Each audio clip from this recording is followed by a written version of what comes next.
So, but now we are going to start the next topic. So, in this topic, we will read about the relationship between the society and environment. Then we will read about ecosystem and the factor causing the imbalance in our environment. So, first of all, let us discuss about what is the relationship between environment and the society. But see, the relationship between the environment and society is very important because we depend upon the environment for our basic requirements. Basic requirements like food, shelter, clothing, habitat. For these things we are depending upon the environment. So basically बच्चे, there are three aspects of man for which it depends upon the environment. First is the physical aspect.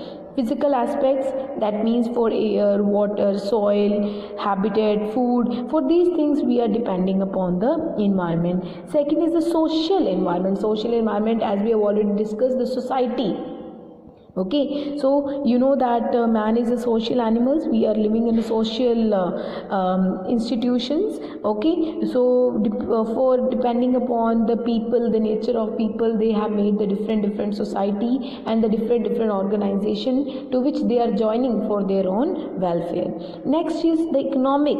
So but economic aspects in which the man actually derives and utilizes the resources from the physical and biological environment, like we are using the agriculture, we are growing the crops, we are using the cotton for making the clothes. Okay, so these are some of the factors which help to enhance our economy.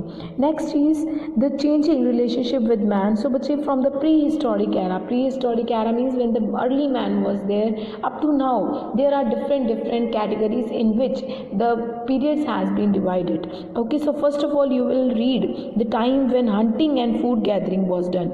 So but when hunting and food gathering was done, so it was in the earlier times when man used to gather the food, which is actually the most important thing for the survival. So here the man then learned to hunt the animals, because at that time animals were the main source of food for the human beings.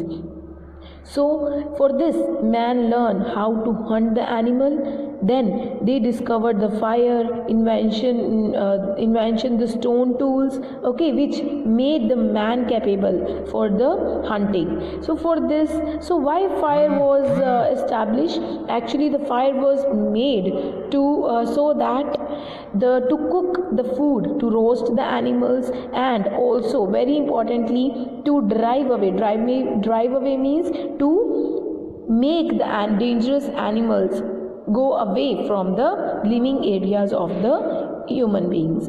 Okay, so this also led to the burning and destruction of forests, because fires were actually established, but it was not it also led to the destruction of forest, resulting in forest fire and all other environmental disasters. Okay, so next comes the period when the man learn to domesticate the animals. So but here the domesticating animal means to keeping the animals under their control for their own benefits, like for the purpose of meat, for the purpose of milk, for carrying the loads, okay, for using in the agricultural purposes, for moving from one place to another place. So this is the time when the animal was used by the man for performing various tasks. So next comes the next period of the time when after animals the plants were domesticated.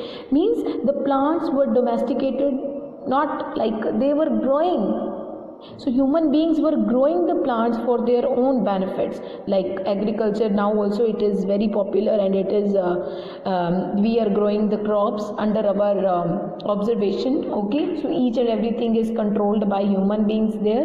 Okay, so that is the domestication of the plants. So here it also leads to the development of river valley civilization, because for water, for growing the crop, water was important. So they decided to grow the crops on the areas where more availability of water is there, like near the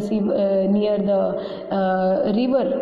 So it leads to the development of river civilization, because the soil was very fertile, the nutrients were available, and water, most probably the water, which is the main factor for agriculture, that was also available at that in that areas. It results in the creating of towns, cities, and construction of roads and bridges.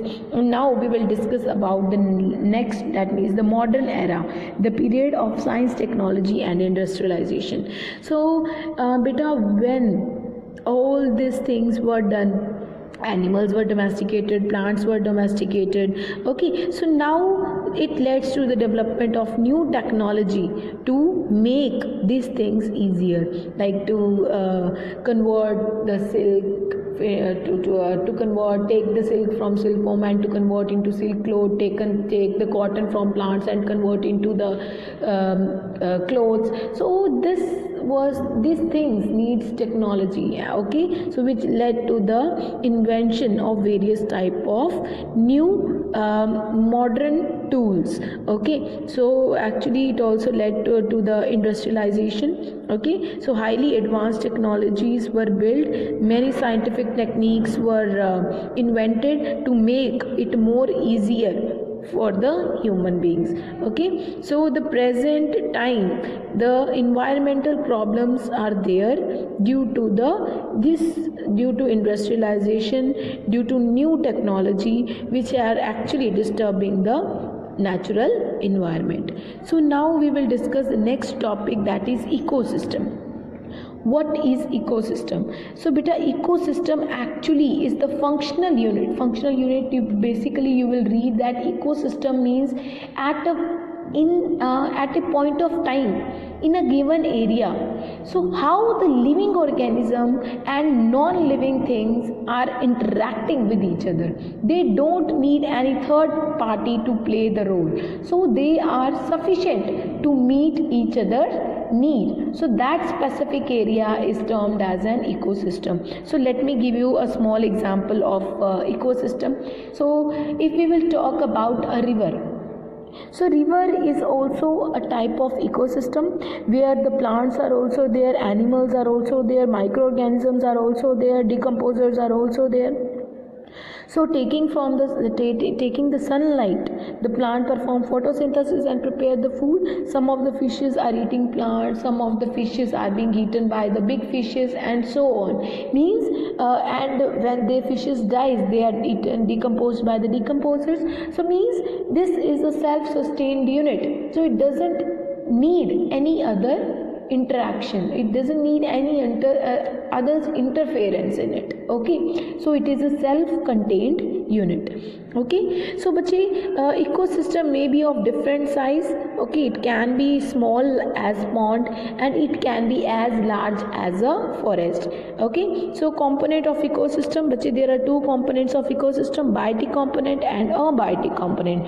So biotic components consist of three: producers, consumers, and decomposers. Producers are basically the green plants which prepare their own food. Consumers, which are depending upon the producer for their food. And decomposers, you know very well, decomposers are actually decomposing the dead bodies of plants and animals and converting and mixing it into the simpler form and mixing into the soil. Okay, so this was actually the main concept of ecosystem.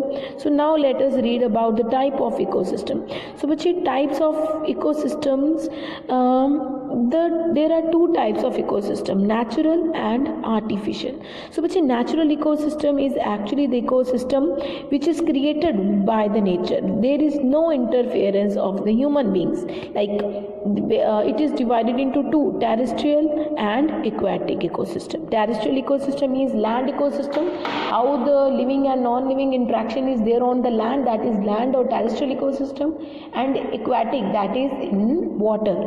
Okay, so how the interaction of living and non-living thing in the water, that is all about the aquatic ecosystem. Okay, so it is a self-sufficient interaction which does not need any interference of any other components. So see beta, so here there are two types of ecosystem, natural ecosystem and artificial ecosystem. Natural ecosystem is of two type, aquatic and terrestrial. Terrestrial means land. In land you will read that forest, desert, grasslands, plains, and in aquatic it is in the water. So it is what aquatic ecosystem further is of two type, lantic and lotic. But lantic, very important word. Lantic word means stagnant water. Stagnant means where the water is stopped at one place. It is not flowing, it is being stopped. Okay, so where for example in the pond and in the lake. Lotic means flowing water, means where the water does not stop, like in the river, stream,